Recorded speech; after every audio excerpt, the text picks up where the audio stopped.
One of the things I learned from your book is the overwhelming fraction of deaths on the Japanese side during the war happened after it was known that they were going to lose. I think in the last 14 months, and this is all from your book, at 1.8 million of the total 2.1 million Japanese deaths, that's 85% of the total happened in the last 14 months of the war. And a similar thing is true with Germany, where I think 43% of the deaths happened in the last year of the war. I think like 2.3 million out of the 5.3 million. Walk me through what is going on inside government when the higher level people must know that they're losing, but they're going to make bigger and bigger sacrifices. You're conflating, I think, uh, Western values about what the purpose of the government is. Well, in commonwealth, commonweal is common good.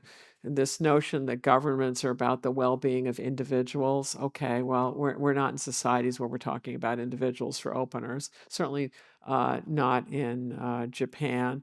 Then there's another, well, why the deaths so huge?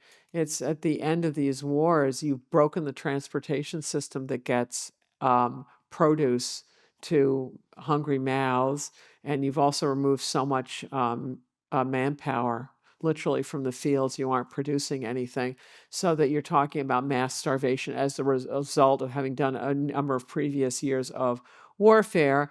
And also this mass starvation helps account for why one side gets shattered and quits. And then the thing that ought to give everyone pause is, okay, if Japan's economy was, I don't know, a tenth of ours in World War II, and these are the kind of costs that they could inflict, watch it on getting into wars with countries that you think you're vastly superior to. It may not work out.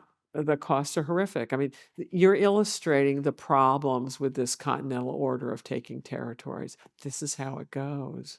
But sometimes other people visit wars on you, and then you're into their world of hurt. I, I mean, I think it's like Angela Merkel or Neville Chamberlain back in World War II, who's going, surely these people don't want to do this. It's going to wind up being a bloodbath. Surely they don't want to. So Neville Chamberlain makes the compromise at Munich, thinking surely this will be it. We'll compromise them, they'll go. Wrong. They're going to come in for the whole thing. So there's a couple of options, and maybe the correct answer isn't one of these, but one is that there's just denialism of they genuinely do not understand that they are going to lose the war.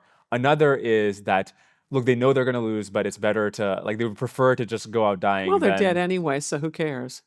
Right? Well, this is the problem with nuclear weapons. Push someone into a large corner and or tight enough corner. Maybe they think that, well, it's my last day, so guess what? It's gonna be your last day too.